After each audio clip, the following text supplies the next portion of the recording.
muito bom que você chegou aqui, viu? Muito obrigado pelo seu play ou seu replay no nosso encontro aqui no Agora é Você Podcast. Podcast feito para você viver do jeito que você merece. Só que eu quero pedir uma coisa para você, pode ser? Quebrar esse galho? Você já percebeu que aqui o nosso espaço, o nosso canal é praticamente uma campanha. É uma campanha de saúde, de bem-estar, de desenvolvimento humano, vamos dizer assim, de autoconhecimento, né? E eu quero que você participe, pode ser? Como é que você participa? Você se inscreve, toca o seu dedinho aí, compartilha, tá bom? Ativa o sininho, porque isso daqui é uma campanha, como eu falei. Eu queria te pedir muito que essa campanha não pare em você, tá legal? Então, com o mesmo entusiasmo que a gente faz para você, eu quero que chegue para muitas outras pessoas e a gente precisa da sua ajuda para a fila andar. Se inscreva, ativa o sininho, porque a gente tem sempre aqui um assunto que vale muito a pena, tá bom? Como hoje, por exemplo, né? Você já percebeu que quanto mais você tem medo de alguma coisa, receio, não parece que mais próximo daquilo você fica, não é?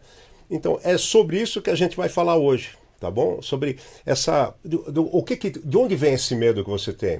O que te aproxima desse medo? Então esse aqui é o nosso assunto, que é a sua sombra interior. E a professora, eu digo assim, que vai nos dar uma verdadeira aula disso aqui agora, ela é psicoterapeuta, junguiana ou junguiana, porque assim tem gente que fala, porque os estudos dela, né, são baseados em Carl Jung ou Carl Jung. Aí, Pardini, mas o que é? Aí que tá. Se você procurar pela internet, nas literaturas, até se você quiser ouvir o nome desse cara fantástico, né, você vai achar como Carl Jung ou Carl Jung. Então, de qualquer forma, é uma psicoterapeuta junguiana, só que ela faz um trabalho muito diferenciado, muito profundo. Ela faz a da sua alma. Ela faz a psicoterapia da sua alma. É uma coisa... Você já ouviu falar nisso? Você já ficou em casa e a alma pegou um Uber e foi se tratar? Então, mas sua alma vai estar com você hoje, passando por esse momento muito privilegiado aqui com a minha amiga, que é ela que está aqui, que é a Carla Lambert. Carla, bem-vinda. Tudo bem, querida? Eu tô, e você? Tudo bom. Prazer estar aqui com você. Agradeço o convite e a disponibilidade de compartilhar esse assunto com você e parabenizar pelo seu trabalho. Muito obrigado. Por esse espaço que você abre de poder contribuir com a humanidade como um todo, trazendo diversos conhecimentos para a gente se adaptar melhor à vida. Olha que legal. Muito obrigado. Gente, então eu falei para vocês de onde que vem o medo. É a sua sombra interior. E é sobre isso que a gente vai falar agora. Carla, o que é, na verdade, a sombra interior de cada um? A sombra interior de cada um é tudo aquilo que a gente aprendeu a amar e a odiar. Uhum. Então, sombra é tudo aquilo que a gente nega, que a gente abomina, que a gente rejeita como parte da nossa personalidade. Ah, Carla, mas é porque eu sou aquilo? Não, é porque eu aprendi a odiar aquilo. Então, quando eu vejo alguém se comportando de uma forma que eu aprendi a odiar, eu rejeito o comportamento da outra pessoa. Então, por mais eu não tenho a necessidade de ser igual, mas eu rejeito aquilo. E aquilo me leva a um pensamento e a um sentimento negativo. Então, eu acabo entrando em julgamento, aquilo gera uma entropia psíquica, uma desordem mental, porque eu não aceito o comportamento do outro. Uhum. Então isso vem muito desde quando a gente é pequenininho, a gente já nasce aprendendo a amar e a odiar. Obviamente que nós vamos educar os nossos filhos, levar eles por um caminho de respeito e tal e coisa, mas o preconceito já vem desde pequenininho. Então eu aprendi a amar e a odiar.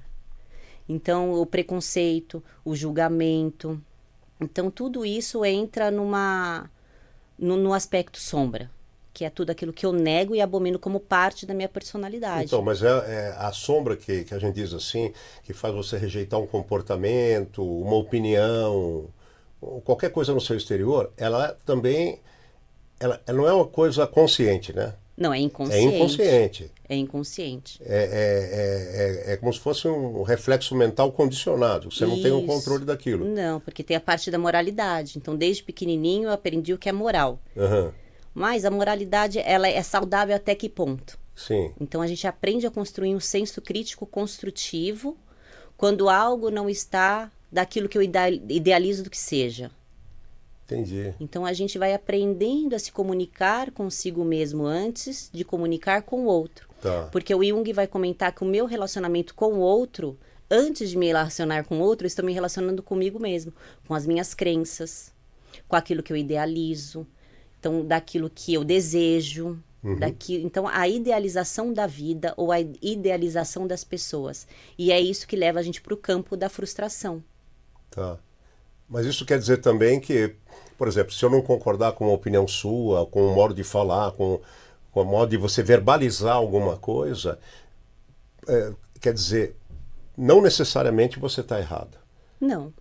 Não, mas a gente... É relativo. relativo. É relativo à minha sombra, aquilo que está incutido lá, fora do meu domínio de razão. Isso, porque eu não vou tomar aquilo como verdade. Tá. Mas eu vou ter um senso crítico construtivo. Se o outro também tiver esse bom senso, os dois estão ali, um respeitando a ideia do outro, sem perder uma amizade, sem perder um altruísmo para conduzir o respeito mútuo. Então, isso se relaciona a crenças, a paradigmas, a religiosidade, que hoje a gente vê que tem muito ataques religiosos, um é de uma religião, outro é do outro, e até sobre a homofobia, né? A religião não tolera homossexual. Por que não? Por que ela nega aquilo? Por que aquela pessoa tem preconceito? Ah, porque é pecado? Mas eu aprendi a rejeitar isso aonde na minha infância? Por isso que isso gera muitos conflitos também entre essa parte de preconceito, julgamento. E o julgamento entra quando eu julgo uma pessoa, eu estou pensando e sentindo negativo. E por que eu temo? Por que tudo que eu temo chega até mim? Então, inconscientemente, não é que a gente está atraindo aquilo. Aquilo está gerando um senso destrutivo de auto-julgamento antes, porque eu não estou aprendendo a me amar. Então, eu estou com um pensamento, um sentimento negativo de algo que eu rejeito, que eu recalco. Na psicanálise, a gente vai chamar isso de recalque.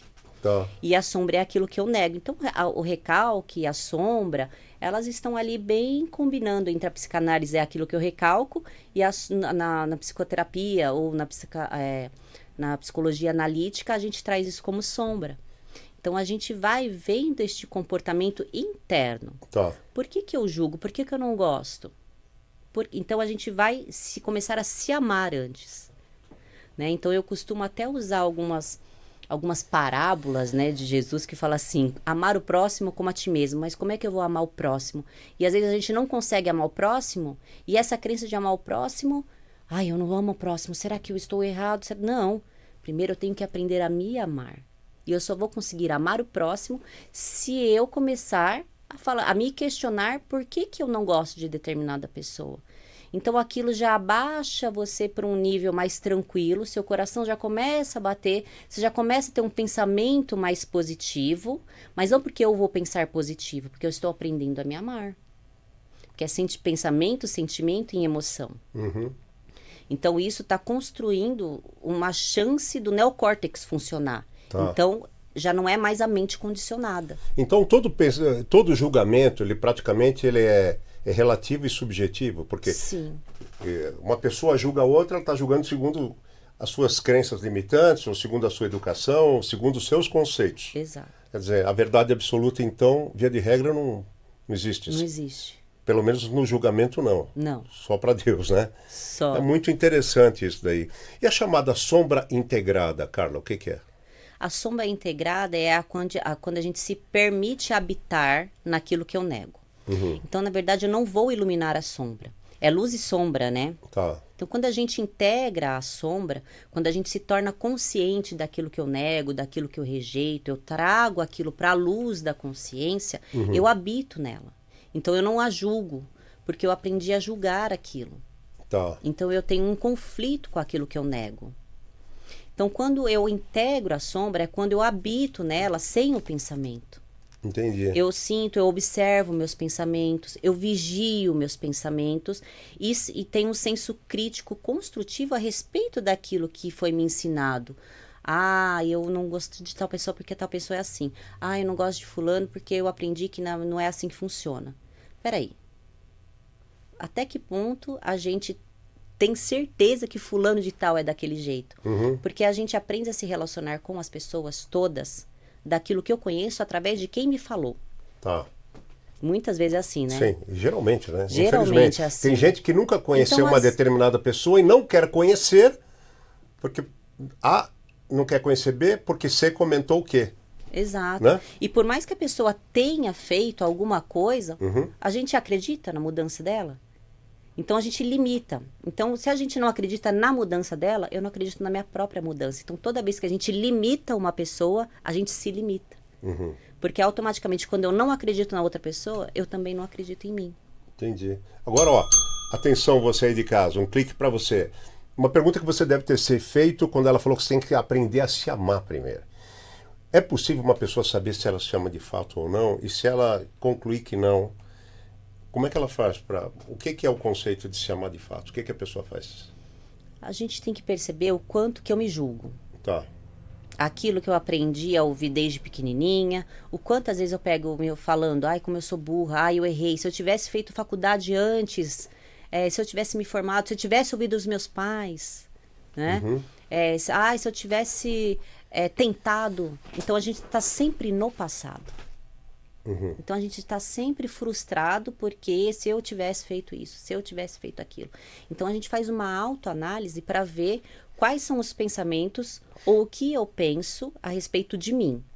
E quanto de culpa eu carrego. A respeito do meu passado, ou a respeito do que as pessoas falaram, ou a respeito do que eu mesmo falo de mim. Então, peraí, deixa eu ver como é que funciona esse tratamento comigo mesmo. Será que realmente eu sou burra? Será que realmente lá na infância, você vai ser um porcaria quando se crescer? Se você não estudar, você não vai ser nada na vida. Então, às vezes a gente carrega e às vezes a gente tem uma autoprodutividade muito forte, porque lá na infância não é sobre não ser produtivo, tá? Mas é aquilo que a gente... Aquela coisa, preciso ser produtivo, preciso auto performance, porque hoje está muito na moda, né? Auto performance, eu me mexo, eu faço academia, eu faço isso, eu trabalho, eu acordo 5 horas da manhã, eu vou dormir às 11. Então isso tudo influencia também, né? Então a gente tem que pensar por quê?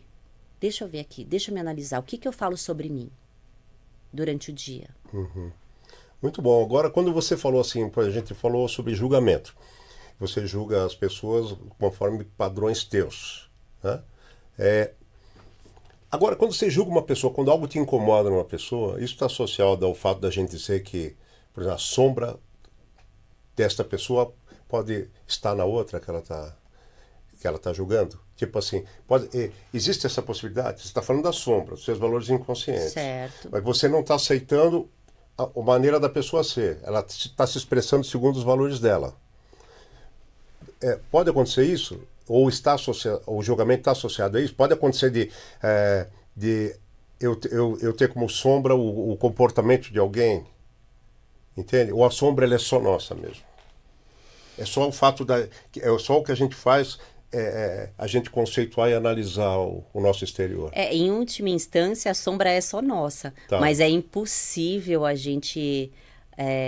lidar com isso o tempo todo e se tornar um mega ultra iluminado e perceber e não perceber a sombra no outro. Então, quando a gente vê que o outro tem um comportamento que não faz, que é por exemplo, eu identifico uma sombra em alguém. Antes eu vou trabalhar a minha sombra. Quando eu trabalho a minha sombra, eu trabalho a sombra do amiguinho. E aí, às vezes, eu tenho um senso de até acolher aquela pessoa. E falar assim, por que tu gritas? Você tá precisando ser ouvido? A sombra é mais ou menos isso. Por que eu grito? Por que tem algo gritando aqui? Algo em mim precisa ser acolhido. É uma dor, é como se fosse um corpo de dor. Então, aquele corpo de dor sobe, eu vou acolher aquele corpo de dor. Então, é um autoacolhimento o tempo todo, né? A gente vai falar... sobre a vigília, sobre o observador, então eu vou vigiar aqueles pensamentos, então eu vou observá-los. Espera aí, deixa eu pensar. Por mais que eu tenha um senso crítico depois, eu já me acalmei antes, então eu não fui tão reativa, então eu não tive uma reação tão... Mas opa, peraí, deixa eu pensar um pouco melhor a respeito. Então a outra pessoa ela pode até estar equivocada, mas a minha reação vai ser diferente se eu não for tão reativa. Se eu tiver um senso construtivo, ou se o meu neocórtex estiver trabalhando um pouco mais ali a favor de um novo pensar, e não uma reação logo de cara assim, sabe? Aí depois, porque a gente acaba se arrependendo depois, fala, putz, eu devia ter falado com ele com um pouco mais de calma. Isso acontece com todo mundo, Sempre, especialmente aqui no Brasil, aos milhões, né? Que nós somos o primeiro país em ansiedade no mundo hoje Sim, já. e está crescendo cada vez mais. Então, agora eu te falo o seguinte também, se a pessoa consegue aceitar a sombra dela, quer dizer, a sombra na verdade são aqueles conceitos que estão lá no seu inconsciente, mas fazem sombra, na verdade, no seu julgamento, né? Fala, não, faz você não aceitar uma coisa, outra tal, polui, vamos dizer assim. Mas e se a pessoa passa a aceitar as sombras dela, né? A pessoa pode estar aceitando as sombras inconscientemente por ela ser mais calma, mais comedida, mais dualista, mais pacifista, ou se a pessoa aceitar a sombra terapeuticamente de uma outra maneira, ela tem um resultado melhor ainda? Ela tem um resultado melhor porque ela vai ter uma percepção mais aguçada sobre a reação dela. Tá. Então, quando a gente tem uma percepção mais aguçada sobre a minha reação, eu tenho uma estabilidade mental e emocional mais equilibrada. Isso não quer dizer que vai ser a vida é linear. Não, a vida não é linear. Você vai ter encontros na vida. Você vai encontrar com uma pessoa que vai te fechar no farol, Tá. ou que vai te fechar no trânsito, ou que vai te incomodar de alguma forma. E é natural, a vida é assim. Então, não importa, não é como a vida se apresenta, é como eu me apresento diante das circunstâncias. Então, se eu tenho uma capacidade de refletir sobre a vida, como ela acontece, sem idealizar ela, obviamente que não é sobre não posso ter projetos, não é isso. É sobre a gente aprender a viver o agora. Tá mais presente no agora, tá mais consciente no agora. Entendi. Agora, tem como a pessoa identificar o que compõe a sombra dela?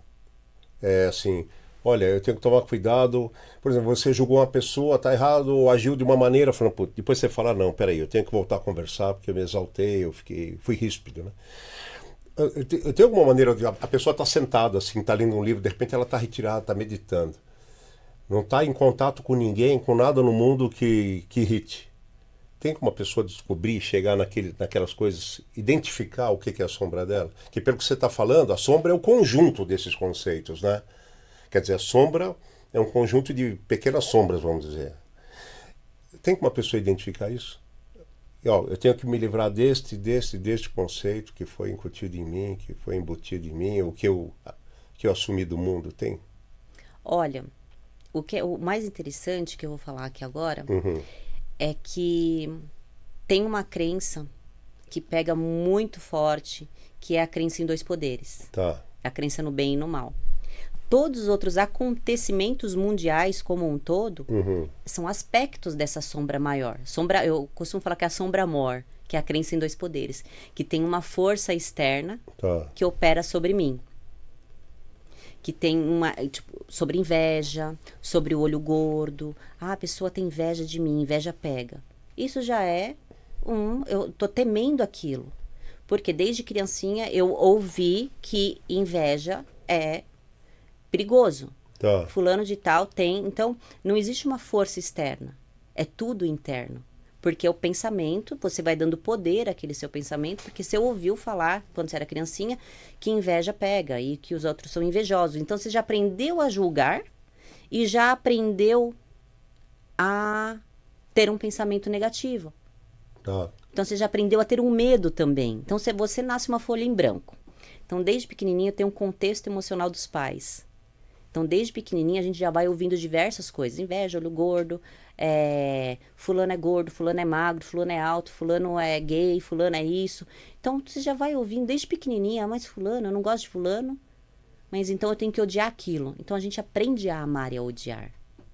Lógico que tem toda a educação, mas desde pequenininha a gente já começa a ouvir um monte de coisa. Que foi no meu caso, né? Então, eu cresci num contexto assim.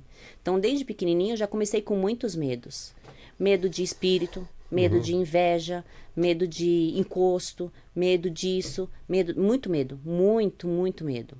Agora, acontece de a pessoa localizar aqueles conceitos que compõem a sombra dela, aquelas coisas, mas em vez de mudar, ela deixa, porque ela tem medo de encarar a si mesma. Acontece isso? Muito. A gente tem um medo de encarar isso inconsciente. Então, esse trabalho com as sombras é um mergulho no inconsciente, né? É um mergulho para a gente entrar em harmonia. Ficaria uma coisa muito de misticismo e tal, não. Mas entrar em harmonia é você acolher aquilo que você aprendeu a negar. Eu não posso ser aquilo. Não é dizer que você vai ser aquilo. Mas é que aquilo está rejeitado, está recalcado em você. Então você aprendeu a odiar aquilo. Então, ao mesmo tempo que você não pode ser aquilo, isso não quer dizer que você vai ser, você não tem uma relação boa com aquilo. Tá. Então você recalcou aquilo. Então eu não posso... eu não posso, sei lá, repetir de ano. Tá. Senão eu vou ficar de castigo. Ou eu não vou ganhar o presente do Papai Noel. Entendi. Você entendeu? Então, desde pequenininho, a gente já vai ouvindo diversas coisas que a gente tem que recalcar. Você não pode... ou assim, você não faz isso porque Deus te castiga. Então, você já começa a ter um medo de Deus. Opa, Deus castiga. Não faz isso porque o Papai do Céu não gosta. Opa, tem um Papai do Céu lá em cima e ele não gosta. Porque você é pequenininho. Tipo, é só um não, filho. Não faz isso. Porque... Então, a gente sempre vai colocar alguma coisa... para não fazer aquilo por medo. Tá, entendi. E isso já causa uma ferida no ego, no desenvolvimento do ego. Então eu costumo dizer que a primeira ferida do ego é essa questão paternal, de um pai, Deus, que castiga. Então você fala assim, não faz isso. Então aquilo já é uma primeira ferida no ego. Então o seu desenvolvimento do ego, que o ego não tem problema nenhum. O ego é só pra gente tentar explicar ali o desenvolvimento da carne, né? Então eu costumo falar que no início era o verbo, e o verbo se fez carne. A carne é o ego. Só pra gente explicar. Não existe departamento, são formas da gente explicar. Então a primeira ferida do ego é assim, porque a criancinha, ela não tem preconceito de nada. Ela é puro amor, ela nasce um bebê tantra, né? Que eu falo puro, essência pura, sem julgamento, sem diferença de cor, sem diferença de raça, tamanho, se tem cabelo, se não tem, se é gordo. Não, ela nasce ali, uma totalidade. Só que aí a gente vai... Então a primeira cisão é essa, de um pai lá em cima que castiga. Então, opa, ela já começa a ter um medo. Opa, se ele me castiga, eu não posso fazer isso. Porque a criança, ela é lúdica. Então ela já começa a imaginar várias coisas na cabecinha dela. Porque ela é lúdica. E aí ela vai vendo tudo aquilo. Então a primeira cisão no ego é essa questão de um Deus que castiga ou que tem sei lá, uma entidade lá embaixo que quer, sabe? Então a criancinha já vai tendo um medo, ela já vai se reprimindo, ela já vai se recuando, então ela já consegue falar, mas tem um Deus, aí ela será que tá aqui? Se ele me olha? Mas tem lá o de baixo. Nossa, será que ele está aqui? Então a criança começa a se questionar muito. Tá. Então a primeira ferida no desenvolvimento do ego é essa, dessa questão paternal. Muito legal. Atenção, você que está aí, ó, você que chegou agora. Estou conversando aqui com a Carla Lambert, tá? Ela é psicoterapeuta junguiana, né? E então ela está falando sobre sombras. Você está ouvindo a gente falar de sombras, se você chegou agora. As sombras são aquelas partes muito ocultadas de você, para sua razão, para sua consciência, mas que fazem você agir de certa forma ou julgar algumas ações dos outros. Essa é a sua sombra interior. Então permanece aí, você chegou, assiste até o fim, mas depois volta lá no começo, porque você precisa muito aprender a lidar com as suas sombras, com certeza, né? Carla, agora sim, a sombra, então ela não tem uma razão de ser. Ela é uma coisa que a gente não deve nem ter. Ela não tem uma função específica, certo? Ela não tem uma função específica, mas o Jung se desdobrou dentro desse conceito da sombra, e aí ele montou, tem lá a parte dos arquétipos e tudo, mas tem muito mais coisa por trás disso. Isso é só uma faísca para a gente entender e compreender o que é a sombra. O que é a projeção da sombra. Então a gente projeta a nossa sombra no outro ou na vida, como ela acontece. Então é muito importante a gente pesquisar sobre a sombra e as nossas crenças, porque todas as nossas crenças, elas participam dessa parte da nossa sombra. Entendi. Agora, como é que fica a relação, você já citou isso, mas vamos aprofundar, a relação do bem e do mal dentro da pessoa? Porque assim, eu posso ter alguma coisa que, eu acho que aquilo está errado, aquilo é ruim, aquilo é mal, ou aquilo me faz mal, mas se é apenas um conceito meu, de uma sombra, de uma formação, de uma crença limitante, enfim, como é que a pessoa lida com o conceito de bem do bem e do mal, como é que ela sabe exatamente o que é o bem e o que é o mal para ela? Entendeu? Porque o mal para ela são coisas que ela condena por algum fato que, em relação ao conceito dela, é mal. Como é que a pessoa relaciona isso? O que é bom de fato? Entendeu? Porque se ela está achando que é ruim, como é que ela separa isso?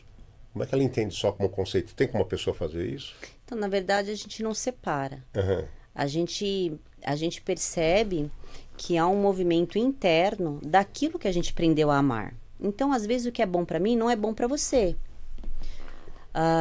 Então, a gente vai perceber, dentro da minha história de vida, pessoal, vou dar um exemplo. Tá. Eu passei por um processo de depressão, onde este processo de depressão me levou a uma transformação capilar. Tá. Só que nesse processo de depressão e de transformação capilar, eu tive experiências com pessoas que de alguma forma colaboraram, entre aspas, tá? Não colaboraram. Sim, colaboraram. São formas de explicar. Então, o que adianta eu relacionar a minha depressão e a minha transição capilar com aquelas pessoas? Ah, fulano de tal é culpado. Ah, mas foi fulano de tal que fez isso. Ah, não quero saber o que eles fizeram. Eu quero saber como que eu vou lidar com isso daqui para frente. Sim. Então, aquilo não foi mal. Eu quero saber. Então, a gente meio que vai passar um pano no passado e parar de ressignificar e culpar as pessoas pelo que aconteceu na minha vida e sempre tá levando o meu problema e colocando outras pessoas junto. Tá.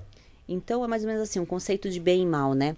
Ah, aquelas pessoas foram mal. Não foi. O que foi a alopécia para mim? Foi uma transição capilar. Então, eu não vou relacionar a alopécia, a depressão e nem a um mal. Então, eu não vou relacionar a uma entidade externa que tem poder sobre mim, nem um Deus que castigue, nem alguém lá embaixo que quer... Então, eu paro de relacionar e terceirizar a culpa num Deus, ou em alguém, ou uma entidade externa, e vou me responsabilizar pelos meus atos aqui e agora, pelo que eu posso fazer. Não que é, sobre nenhuma crença. Tá. Então, o que é a alopécia? Tem jeito? Tem. Tem tratamento? Tem. Eu fiz, deu certo? Não deu. Então, peraí, eu vou ter que me reinventar. O Viktor Frankl vai trazer muito isso, né? Sobre o se reinventar, buscar o sentido da vida. Mas não porque ela não tem sentido, mas é sobre se reinventar. Sem culpar Deus, sem culpar o nosso amigo lá de baixo, que dizem, né? Que eu não acredito. Eu acho que o céu e o inferno é um estado de consciência, não no meu ponto de vista pessoal.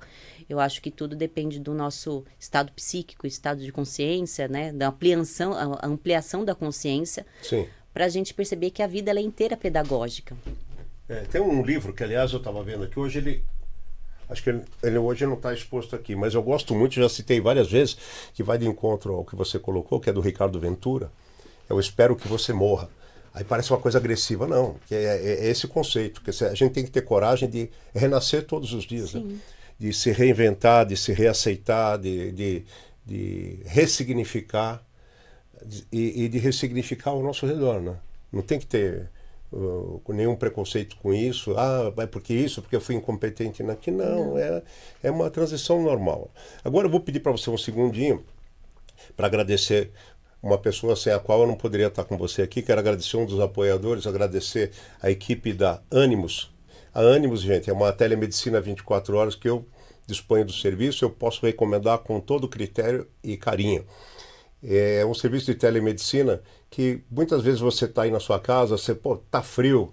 Nesse momento que eu estou fazendo o podcast aqui, tá frio, né? Aqui dentro tá quentinho, lá fora tá frio, né? Eu não sairia agora para ir no médico. Tem trânsito, eu não gastaria grana com Uber nem com meu carro agora. Eu não gastaria o tempo, a saúde, os nervos. Então, eu entro pelo aplicativo no meu telefone, converso com o médico da Animus, plantão 24 horas, para pedir uma receita, para pedir um medicamento, para pedir uma consulta, né? Para marcar um tratamento, enfim. Tá? É muito legal porque de onde você estiver, você pode economizar tempo, saúde e dinheiro. Então eu quero recomendar para você, tá legal? Então para você mandar um zap para lá para saber, é 11 972 360 224, beleza? Ou você vai no site deles também, que é animusconsulta.com.br, já se inscreve lá e fica bonitinho, tá bom? Obrigado à equipe da Animus, eu volto aqui com a minha amiga, a Carla Lambert. E, Carla, agora quando a pessoa busca, a gente está falando bastante de bem e mal aqui. Se a pessoa busca, por exemplo, uma proteção espiritual, A pessoa faz isso em função do que exatamente?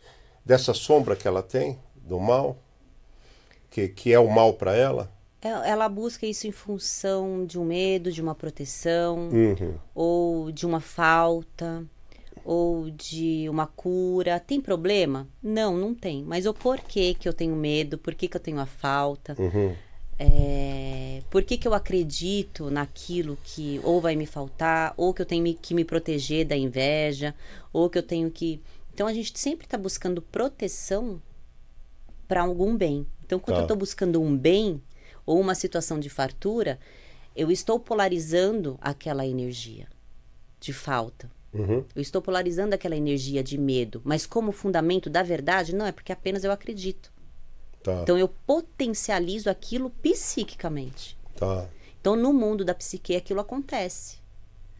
Então como eu estou mais estressada, como eu estou mais angustiada, como eu estou mais ansiosa, como eu estou com mais medo, porque aí o que acontece? Eu tô mais ansiosa, eu saio atrasada, eu tô não sei o quê, aí muito atrasada, blá, blá, bate o carro.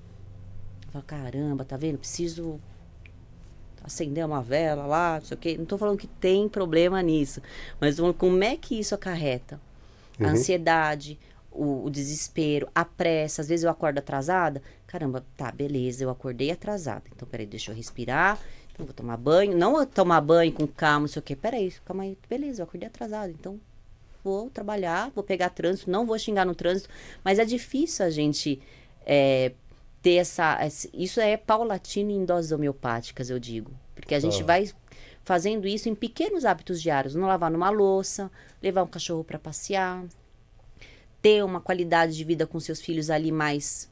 Opa, peraí. Então, em coisas pequenas, mínimas, porque se a gente quiser abraçar tudo aquilo, ali vira neurose também. Vira psicose, né? A gente acaba ficando uma pessoa super neurótica. Então, essa busca que a gente tem por proteção é o medo inconsciente de crenças que já vem desde lá pequenininho.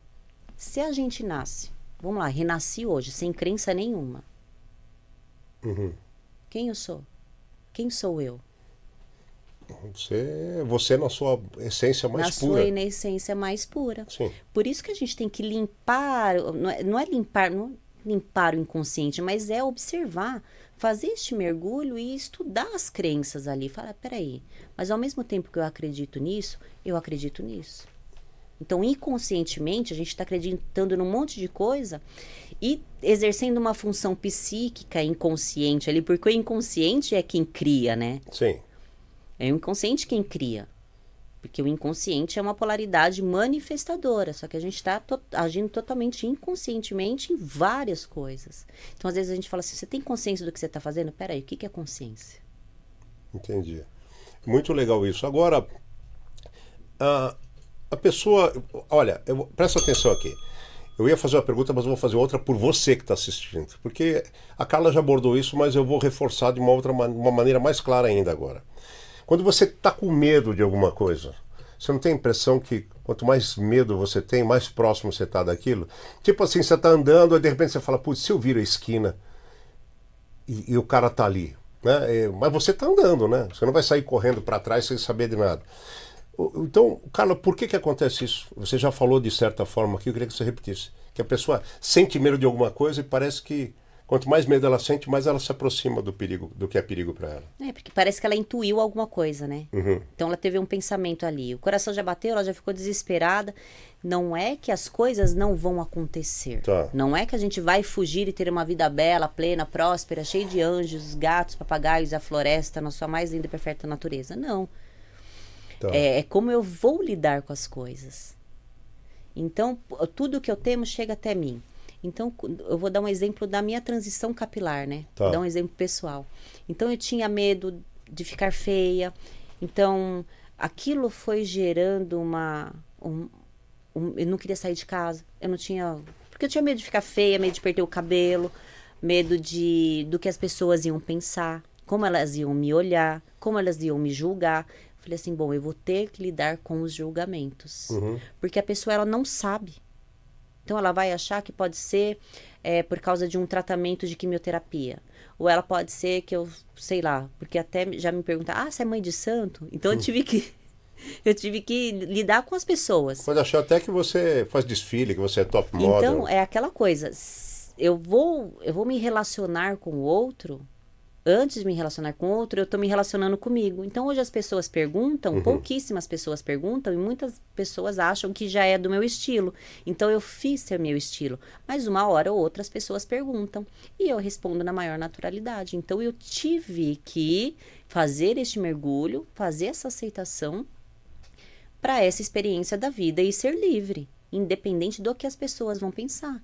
Então, não é sobre o outro, é sobre como eu vou me comportar. Até a maneira de você descrever o seu visual, eu acho que é uma adaptação confortável e segura. Você não falou perdi os cabelos, porque quando a gente fala eu perdi, parece que incomoda. Parece que perdeu alguma Não, coisa, você né? passou por uma transformação, né? Então é uma transição capilar. Tudo é transformação, só existe transformação, né? Só existe transição. E aí a gente vai percebendo isso ao longo da nossa história como um todo, não só no meu caso. Tá. Então, olha só, eu perguntei para você por que quando uma pessoa sente aquela sensação de... Quanto mais medo, mais ela parece que está próxima do negócio. Então, dentro disso eu te pergunto, e a lei? A lei da atração, então? A lei da atração e a lei do retorno, existem de fato? Em última instância, do meu ponto de vista, eu acho que não. Eu acho que não porque... a lei da atração é uma forma da gente abordar aquilo que eu sinto internamente. Tá. Então, não é porque eu estou vibrando alto, que eu não estou vibrando medo, que aquilo não vai me acontecer. Porque as coisas são como... Estamos no mundo. É estar no mundo e não ser do mundo. Então, independente do quê?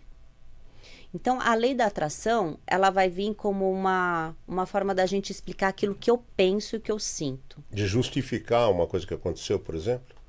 A vida ela é inteira pedagógica. Tá. Então, eu tenho que perceber a vida como ela acontece, como eu vou reagir, como eu vou me comportar. Então, se eu tenho uma percepção do que é viver no Dharma, que é esse processo de iluminação, que é o processo de individuação que o Jung vai trazer como parte principal o trabalho com as sombras, que é esse processo de iluminação ou de expansão da consciência, a gente vai percebendo não é como eu me comporto, não é como as coisas são, é como eu vou me comportar. Então, a gente começa a ter uma percepção do que é viver pelo Dharma, que eu costumo falar que é viver pela graça.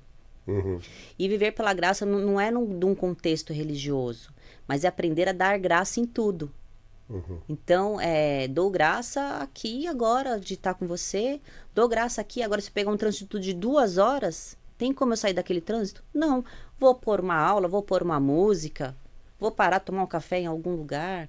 Então, é sobre esse se reinventar o tempo todo. E tá esperto no que a gente está pensando. Tá na vigília, né? Que eu falo que é a vigília, né? Que é o observador. Então, a gente está se observando. A gente está contemplando a vida de uma forma mais madura, mais altruísta, mais contente. Muito bom. A gente falou até agora sobre sombras. Então, agora, dentro desse estudo da sombra, desses valores que estão incutidos lá inconscientemente, o que é a reatividade da pessoa? A humanidade como um todo se encontra muito reativo. Eu me coloco nesse lugar, porque assim, né? Porque nossa, ela tá numa posição do poder, ela é super calma e tal e coisa. É lógico que todo mundo tem as suas escorregadas. Claro. E faz parte, né? Quem dera eu ser um ser mega ultra... não é? Inerte, né? Mas isso também não é impossível. Porque a gente vê muitos avatares iluminados que trouxeram aí vários desdobramentos deles como conhecedor da vida. Mas o ponto é, como é que eu abordo isso internamente? Como é que isso vai se dar na minha vida de uma forma não plena de obrigatoriedade? Mas como eu vou sempre como eu vou me comportar. Sim. Entendi. Olha aqui, você tomou água agora e me lembrou uma coisinha importante. Você aí que está do outro lado, quero falar com você. Ó. Faz alguns episódios que eu tô com uma promoção aqui, você está vendo essa canequinha aqui, né?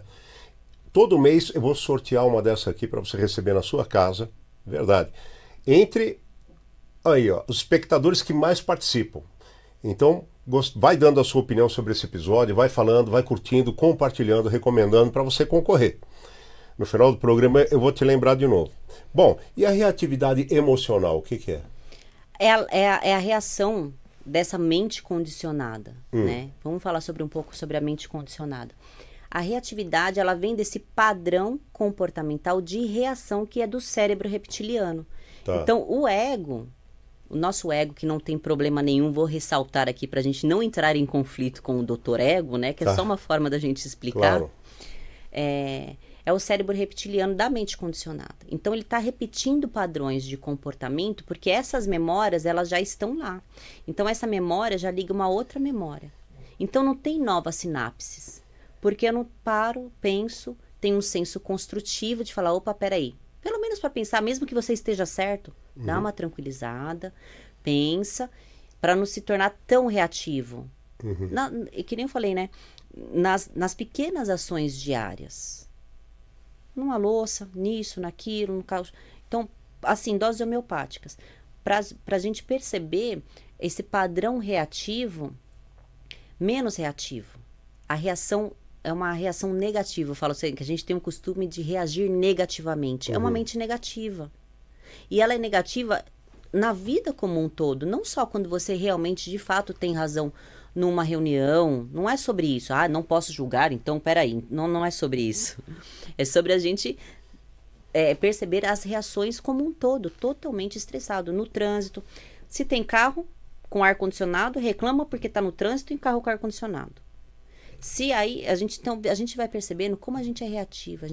É uma mente negativa o tempo todo. Então, eu reajo negativamente às circunstâncias externas o tempo inteiro. Entendi. Né? Porque assim, é muito fácil a gente estar de férias lá num resort e tal, e a hora que é para trabalhar, eu estou insatisfeito. Não, peraí. A vida é só boa lá? A vida tem que ser boa, não o tempo todo, né? Não é sobre isso. Ah, peraí. Não, mas peraí. Eu estou satisfeito com o meu trabalho? Eu xingo o meu trabalho? Eu reclamo no trânsito? Então aí a gente vai vendo o que eu temo. Isso é temor também, porque eu estou em reclamação, eu estou em reação negativa, uma mente negativa. Entendi. E a epigenética está mais que comprovado que os pensamentos ali, eles fazem uma diferença na sua parte biológica e isso altera a geometria molecular do corpo completamente. Sim. Ó, agora uma pausinha, porque você aí do outro lado, tenho certeza que você falou, ela falou em cérebro reptiliano. Cérebro reptiliano. Ô, gente, primeiro, eu queria dizer que não é reptiliano. É reptiliano, tá? Aí você deve estar pensando, será que eu choro lágrimas de crocodilo? Será que eu tenho a cabeça de jacaré? Não. Eu queria que você desse... É quase isso. Então, eu queria que você desse aí uma breve explanada nesse conceito, porque a gente tem muita coisa para falar e pouco tempo. Mas só para tirar brevemente essa dúvida aí de quem pode estar se perguntando. O cérebro reptiliano é um padrão de comportamento repetitivo. Tá. Então, a gente... tem esse padrão de repetir, o mesmo padrão de comportamento. Tá. E a sombra, a questão de trabalhar a sombra é como eu vou me comportar diferente. Então, não é que eu vou me comportar diferente porque eu devo, é porque eu vou ser menos reativa, eu vou começar a perceber sobre as minhas reações negativas. Tá. Então, já não é mais o cérebro reptiliano trabalhando. É a chance que eu estou dando para um novo pensar, é um pensar livre. É um pensar construtivo, saudável, altruísta. Eu costumo falar que é o super-homem de Nietzsche, né? Tá. Entendi. Agora, você falou agora há pouco sobre o Dharma. Por que se diz que essa reatividade, a forma da pessoa reagir impulsivamente, ela gera karma e a revelação gera Dharma? A reatividade é a reação negativa, né? A gente costuma falar que tem o karma, isso é karma na minha vida. Não, o karma é só a somatização de ações negativas. Então, o karma não tem realidade dentro do Dharma, porque a única coisa que existe é o Dharma. Então, eu costumo falar que o iluminado caminha pela graça, né? O místico aceita o mistério. Então, a gente vai aprender a aceitar os mistérios da vida para viver pelo Dharma. Então, quando a gente começa a perceber o que é viver pelo Dharma, eu vou saindo dessa reação negativa da lei do karma. Então, eu saio da lei do karma para viver sob a lei do Dharma. Tá. Então, a gente não é que o karma existe como fonte de realidade, mas é porque são ações repetitivas do cérebro reptiliano, da mente negativa. Então, eu nunca consigo sair daquilo, porque eu estou na lei da ação e reação. Eu estou debaixo dessa lei da ação e reação. Tá. Quando eu falo, opa, Dharma... Então aí o Dharma, ele já vem de um ponto de vista mais elevado quando a gente sai da crença em dois poderes também. Que tem algo externo que tem poder sobre mim. Senão eu não estou vivendo no Dharma.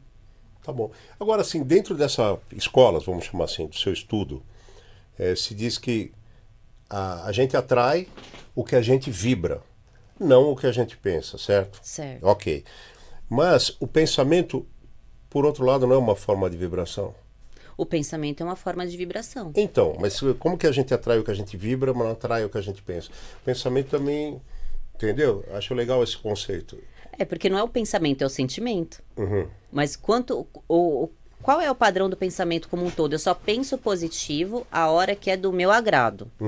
Ou a hora que é da sua necessidade, Exato. né? E aí a hora que eu tenho que perceber um julgamento, eu não penso positivo, eu tenho a reação negativa. Então não é o pensamento, é o sentimento. Tá. Então a gente tem que alinhar o pensamento com o sentimento e a emoção. Mas não eu tenho que alinhar porque eu, ego, vou alinhar. Não, é uma percepção de um estalo.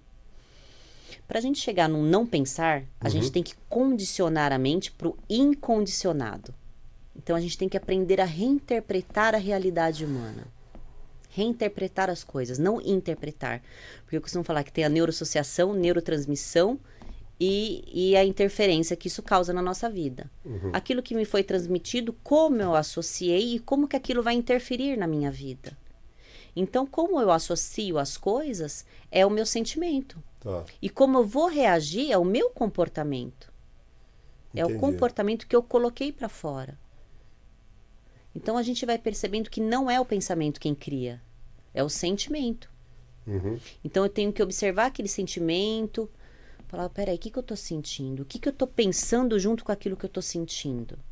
Então, peraí, deixa eu analisar. A meditação é de extrema importância, né? No nosso dia, de manhã, de tarde, de noite, a gente parar, refletir, porque meditação não é pensar, não é não pensar em nada.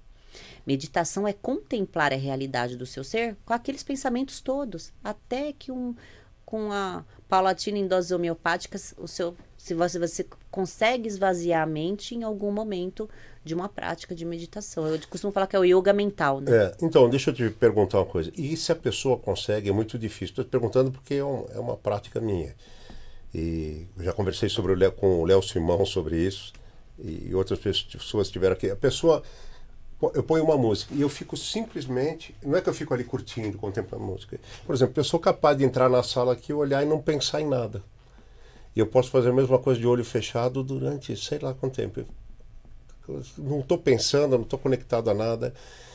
E isso beneficia o quê? Que exercício é esse? Já que você está falando de relaxar, de vez em quando, né? Você falou da meditação, a gente sempre vai refletir, meditar, introspectar. Mas quando você fica ali parado, relaxando, não pensa em nada, olha para algo sem avaliar, sem julgar, sem esperar. E sem se julgar Sem também, se julgar. isso é muito importante, né? Que exercício é esse? O que é isso? Porque na verdade não tem um meditador. Porque a gente fala assim, quando às vezes eu falo assim, vou meditar. Então Tá. parece que é a Carla sentando lá meditando. Né? Tem um eu e tem a meditação. Tá. Então não tem um meditador, tem uma contemplação da realidade do seu ser. Então você vai perceber que você não é aqueles pensamentos que estão em você. Tá. Você vai falar que aquilo parece uma vozinha tal lá. É um eu aleatório, os nossos problemas, os nossos pensamentos, a nossa vida. Então a gente contempla a realidade do ser. Então a gente respira, nossa respiração tranquila, os batimentos cardíacos tranquilos. E aquele monte de pensamento, o que o seu cérebro vai entender? Que ele está tranquilo no caos. Então, na verdade, não existe o caos, existe o cosmos. Só existe o cosmos. Só que a gente, com um monte de pensamento aqui, acha que tudo é um caos. Então, a gente vai percebendo que a meditação não é não pensar em nada. A meditação é a gente aprender a se contemplar, independente dos pensamentos. Ok. Muito bom. Agora, a pessoa pode interpretar algo errado ou alguém errado por causa do estado vibracional dela? Pode. Na verdade, não é nem o estado vibracional, é o estado do pensamento, né? Ou às vezes o vibracional pode interferir? Pode, porque às vezes a gente chega num lugar, fala, nossa, eu senti uma energia negativa. Peraí. como é que eu vou sentir algo? Por que eu estou sentindo isso? Porque a gente já vai, tá vendo? Já senti algo negativo. Você já pensou negativo? Peraí, por que eu tô pensando negativo? Vamos interpretar, vamos reinterpretar isso? Porque a gente já acionou uma parte negativa. Então, aqui já não tem um senso crítico construtivo. Tem um senso crítico destrutivo. Ai, tá negativo. Ai, será que é fulano de tal? Aí já começa é como se fosse pensamento auto-obsessivo. Tá. Como se fosse uma neurose. Aí você já ancora nisso. Aí você já ancora nisso e fala assim, nossa, eu vou chegar em casa, eu preciso fazer isso. Então é a vigília. Por que eu estou pensando assim? É só uma sensação. E é aquela sensação sem o pensamento, sem alguma crença. É só uma sensação. Por que a gente ancora sempre em algo negativo? Entendi. Então a gente vai colocando essa... Então é sobre questionar sobre essas ideias todas, sabe? Então a gente tem que questionar as nossas crenças. Não é sobre julgar nem nada. Mas peraí, deixa eu pensar aqui uma coisa mais... por que eu tô temendo isso? Porque a gente já não vem um medo? Opa, Sim. Negativo, tem alguma coisa aqui. Você já sentiu, você já deu poder àquilo. Porque seu pensamento já te levou a uma sensação esquisita. Que não foge daquilo que você entende que seja bom ou que seja bem. Muito bom. Agora atenção aqui, ó. Porque essa pergunta você só vai ouvir de novo na Universidade de Harvard ou Cambridge, tá? Presta atenção nessa pergunta aqui. Carla, o que é a dupla fenda dentro desse estudo da sombra da gente, da sombra interior? Vamos lá. A gente hoje está muito famoso, né? Ou estão se desdobrando bem em cima da física quântica, sobre a lei da atração. E a abstração, vamos abstrair este conceito, nem academicamente, né? Porque academicamente se explica e alguns cientistas ainda negam isso, mas vamos abstrair isso espiritualmente. Tá. O experimento da dupla fenda como colapso da função de onda, que é a escolha que colapsa a onda, o que eu escolho pensar quando eu tenho uma percepção de algo negativo? Algo negativo. Então, a função do colapso de onda, junto com o experimento da dupla fenda, que é a escolha que colapsa a onda, onda é sinônimo de onipresença. Tá. Então, o todo, Deus, seja lá o nome que a gente dá, cada um dá um nome, é sinônimo de onipresença.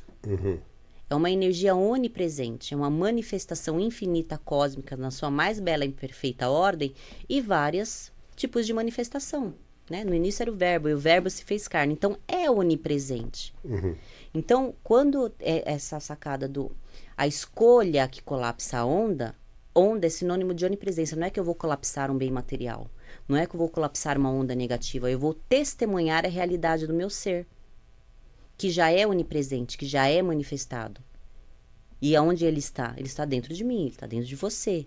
Porque vós sois deuses. Então a gente fala, né? No início era o verbo. Se o verbo se fez carne, caramba. Eu gosto de falar o caramba, porque, né? Caramba, pensa. Então a gente tem que se questionar a respeito de todas essas ideias, a respeito da manifestação cósmica, do movimento das subpartículas, da manifestação de tudo, da natureza, bicho, gato, papagaio, pessoas, para a gente sair da dualidade de eu e Deus e de bem e mal, que só existe o todo na sua mais linda e bela manifestação cósmica e as suas diversas formas. Então é passar a conhecer a Deus na forma. Por isso que eu falo, a gente se relaciona com o outro, como eu me relaciono comigo. Como é que eu me relaciono comigo? Então, quando eu perceber essa relação comigo mesmo de uma forma mais altruísta, e o experimento da dupla fenda como a escolha pelo reino, a minha associação, quando eu tenho um pensamento negativo, eu sinto algo negativo, que foge daquilo que eu entendo e tenho por base que seja bom, eu falo, não, peraí, isso é uma sensação diferente do que eu estou acostumada a sentir. Deixa eu sentir isso sem o pensamento, sem o julgamento. Então, onda é sinônimo de onipresença. Então, não é porque eu vou colapsar e materializar coisas, é a lei da atração, né? Porque a gente se apega muito nisso. Então, a gente percebe que quando a gente tem esse pensamento de vou buscar a mecânica quântica, a lei da atração para ter coisas. Então, eu busco um bem para suprimir uma falta.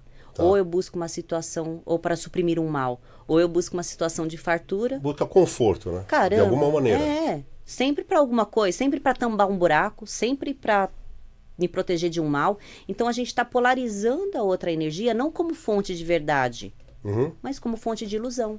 Entendi. Muito legal. Agora, atenção você que está aí. Olha aí, meu amigo, minha amiga, haja luz. Hã?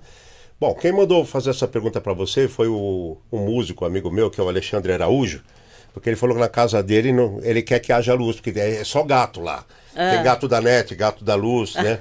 Ele faz um jantar romântico com lamparina, entendeu? Então ele mandou perguntar para você o seguinte: quando a gente diz haja luz para a pessoa, de uma maneira ou de outra, eu estou dando um comando. Estou fazendo uma vibração. Então, que efeito, isso causa o que na pessoa? Que efeito tem? Haja luz, né? Haja luz. Porque se falam, né, que o experimento da dupla fenda, ele vai mudar o comportamento do elétron, né? É. Então tá. Vamos abstrair este conceito? Vamos.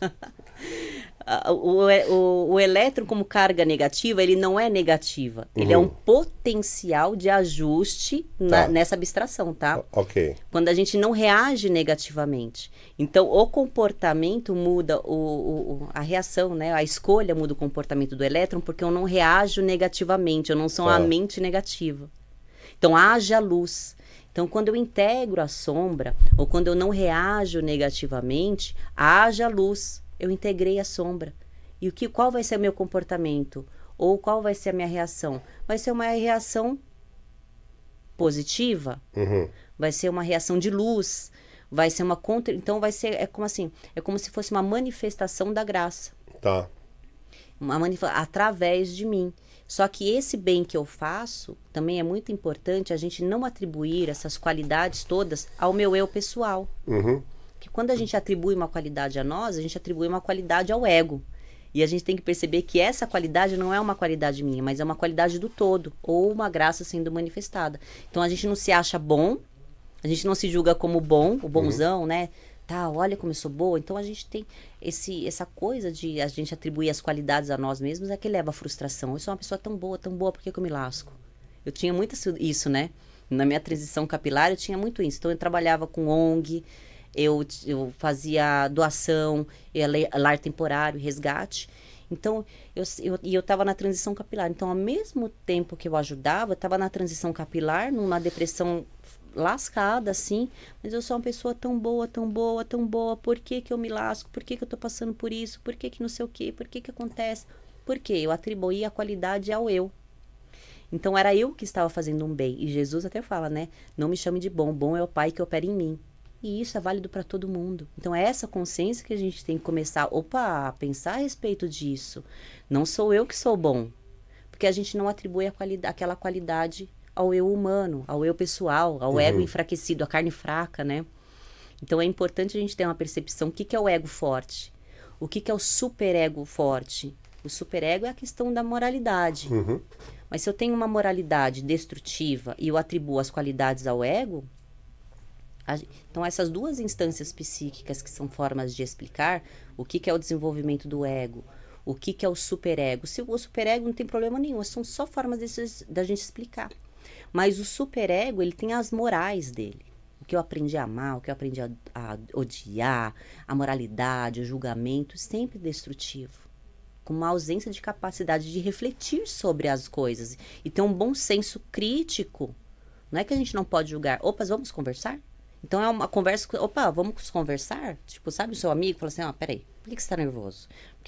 Então, é um autoacolhimento. Tá. Então, eu costumo falar que é oração em vigília. O que é oração? É a visão da harmonia interior. E não pedir coisas. E o que é a vigília? É a capacidade que o indivíduo adquire de acolher o eu humano, o ego. Entendi.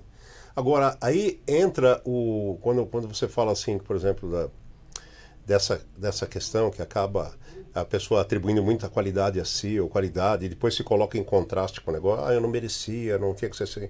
Também entra a questão da expectativa que você não deve gerar, né? Então, você vai para um lugar, você espera que a pessoa vai te falar aquilo, você espera que vai acontecer aquilo, né?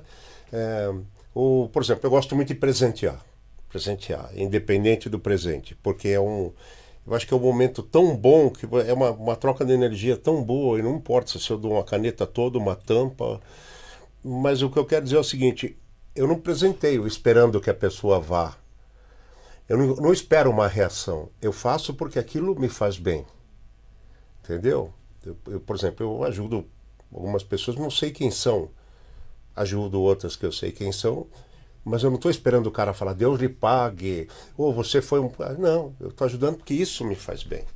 Então, só quando você faz uma coisa, não porque você faz bem, mas porque vai te fazer, faz bem fazer, mas porque você cria uma expectativa, também pode ser prejudicial, né? Isso que eu quero dizer. Sim.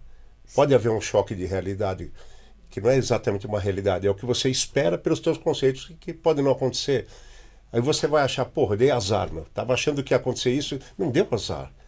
Você criou essa expectativa, né? Sim. Na verdade. Porque inconscientemente a gente espera algo em troca, por mais que a gente espera. É. Então a expectativa é sobre ser espectador.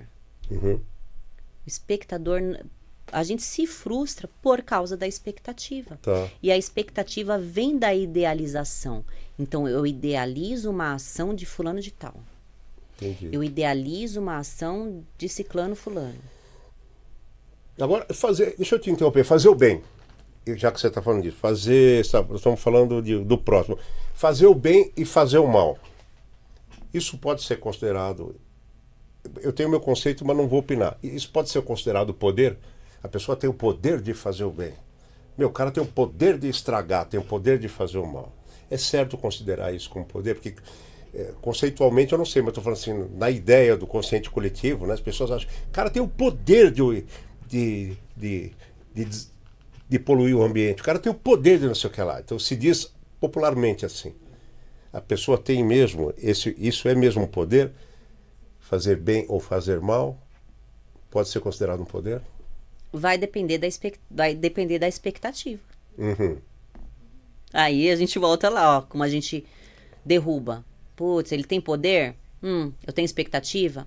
Peraí, deixa eu perguntar. Eu tenho expectativa de alguém? Eu tive expectativa do lugar que eu ia? Então, sempre vai vir da expectativa. Então, nada externo tem poder sobre nós, a não ser a expectativa que eu deposito. Uhum. Ou aquilo que eu idealizo.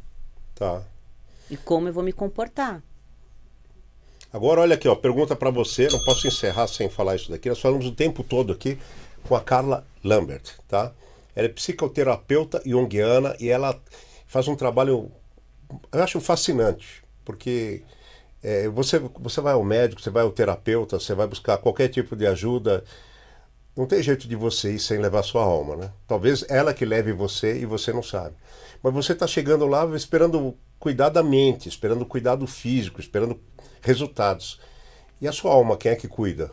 Então ela faz esse trabalho que eu acho fascinante, iluminado, que ela faz a psicoterapia, a terapia da sua alma.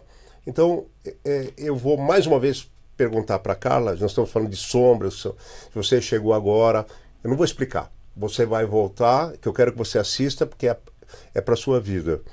Mas aí eu pergunto, essa sombra interior, então, que nós temos, ela deve ser combatida ou ela deve ser acolhida? Acolhida, integrada, olhada. Porque foi aquilo que a gente, de alguma forma, na nossa infância, tomou uma bronca, ou aquilo que, de certa forma, a gente aprendeu a negar, aquilo que, de alguma forma, a gente aprendeu a olhar para o outro com um olhar de indiferença. Então, a gente acolhe aquilo. Tá. A gente habita nela. Então, é uma coisa que a gente aprendeu a rejeitar.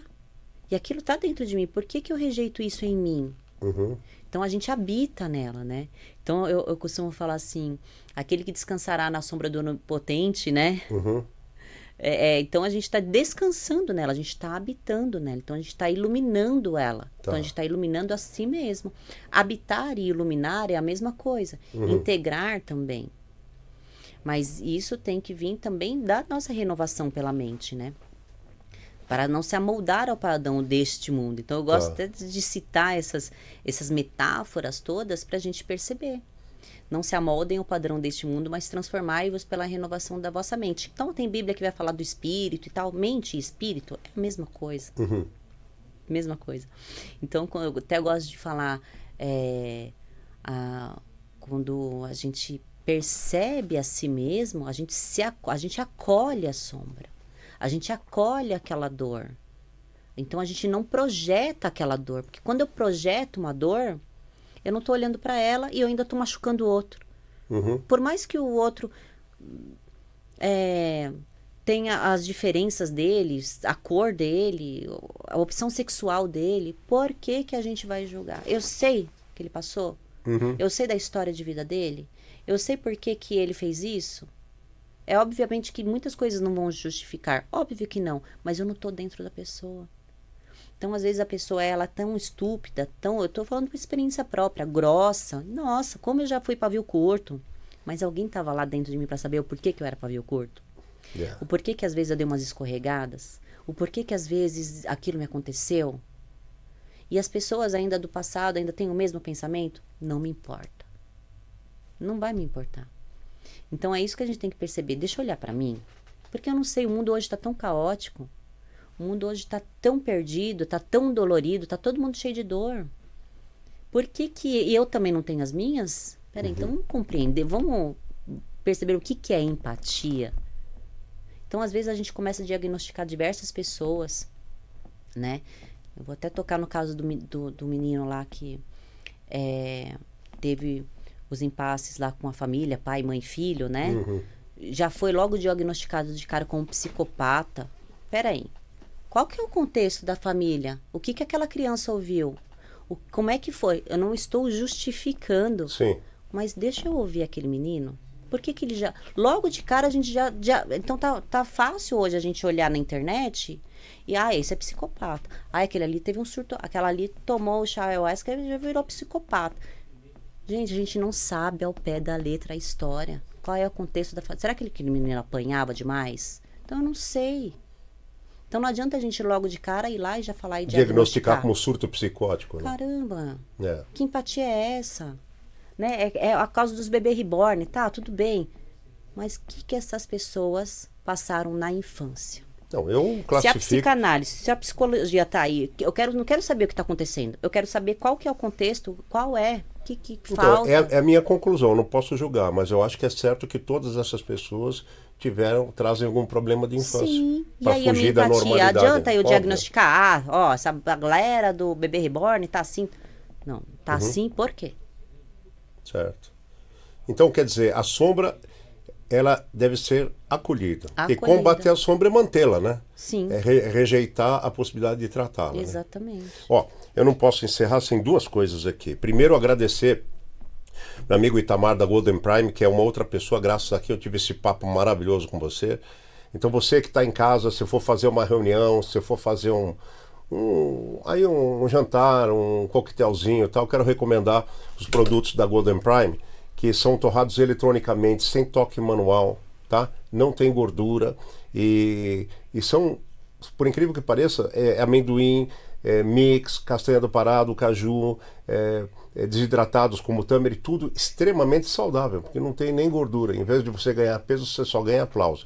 Então eu quero recomendar. Se você quiser conhecer, vai lá no Instagram, @GoldenPrimeOficial, ou então você manda um zap para lá, que é 947-794-474, tá bom? Olha, não vou encerrar sem você falar do seu Instagram, que eu sei qual é que é, mas por favor, fique à vontade. Meu Instagram é Carla H. Lambert. Já vou lá logo de cara aqui falando que não é um Instagram super mega profissional. É um Instagram onde eu coloco a minha vida como um todo ali nos stories, no cotidiano, na demonstração disso tudo na minha vida diária. Então você vai ver lá, não tem nenhuma teoria, não tem uma coisinha ou outra, então é uma coisa bem... Eu costumo falar que é bem normal, de uma vida normal, que não tem organização, não tem nem canal no YouTube, mas tem o canal do meu irmão, que tem todos Qual é o canal esse apanhado, é o Sandro Lambert, chama Psicanálise da Alma, Sandro Lambert. Então lá tem vários cursos, relacionado até o livro do Deepak Chopra, que são as 7 leis espirituais do sucesso. Ele traz como parte principal no trabalho dele o trabalho do Joel Goldsmith, que foi um maior metafísico dos últimos 500 anos. E então ali, dentro da psicanálise, abordando a metafísica, um vasto conteúdo. E eu agradeço. Não, eu que agradeço você. Vamos nos agradecer para não brigar. Olha, eu quero dizer para você o seguinte, ela falou Carla H. Lambert, né? Mas você escreve assim, faz assim, escreve Carla terminado com H, para você memorizar mais fácil. Carla terminado com H e Lambert, com T mudo no final, certo? Exato. Esse é o endereço dela direitinho. Eu chamei ela de Lambert até agora, porque eu tenho alguns amigos Lambert e peço desculpa que eu pronunciei seu nome errado. Imagina. Eu acho tão feio, mas eu faço isso toda hora. Por isso que eu me chamo Rafael Adolfo Jimenez. Brincadeiras à parte, gente. Então, se uma pessoa quiser bater um papo com você e marcar uma consulta com esse seu trabalho, pode ser pelo seu Instagram, então? Pode, por favor. Meu Instagram, vou repetir aqui, Carla H. Lambert. Isso, ó. E uma coisa que eu quero frisar aqui. Foi muito bom você falar que o seu Instagram não é um Instagram profissional e tal. Eu localizo as pessoas pelas redes para dar uma referência para você, mas eu não trago ninguém baseado no número de seguidores. Então, eu já falei isso aqui mais de uma vez, eu estou ratificando isso. Para mim, a competência e a relevância das pessoas e dos assuntos, você não pode medir pelas redes sociais, pelos seguidores, pela exposição pública. Vou dar um exemplo bem objetivo para você. Beethoven. Beethoven era surdo, não podia ouvir elogios, fazia suas principais obras, compunha num castelo, e as obras dele são conhecidas no mundo todo hoje. Quando ele fazia, ele estava se importando com quem ia ouvir ele, o que iam dizer, não. Até porque ele não ia ouvir, né? Então esse é o exemplo, tá legal? Todo mundo que eu trago aqui, eu trago pela importância da pessoa e do assunto, nunca pelo número de seguidores. E por falar nisso, cara, em nome meu e do Estúdio Rocha aqui, de toda a equipe do Estúdio Rocha, pela nossa gratidão à sua presença, você vai levar essa caneca do podcast Eu de quem lembrança. agradeço. Vou colocar na minha mesa. Oh, que lindo. E não é nem essa aqui que a gente tá aqui, é uma tão bonita quanto, mas com design diferente, ó. Essa Que aí é a joia. tua, que vocês estão vendo aí na tela. E você que está assistindo, atenção, sempre participe dos episódios, hein? Eu quero que você comente, dê a sua opinião. Olha, se inscreve, que se não tiver inscrito não vai concorrer. Ativa o sininho, senão também não vai concorrer. Tá legal? E quando eu fizer o sorteio entre as pessoas que participam mais todo mês, eu vou lá ver se você está inscrito, se você ativou o sininho. Senão, sorteio outro, tá bom? Muito obrigado pela sua presença, é parte sagrada aqui desse meu trabalho. A gente se encontra no próximo episódio, se Deus quiser, Ele quer. E muito obrigado para você, Carla. Eu quem agradeço, Tá bom? E obrigado ao pessoal da Cris Artes, que me proporciona te dar esse presente. Procure na internet, @CrisArtes, Cris Bassi, com 2 S e 2 Bs. Fala com o Cristiano, que além de camiseta, tem boné personalizado, camiseta, preço, qualidade, pontualidade e amor no trabalho, como nós temos amor por você. Obrigado e até o próximo. A gente se vê.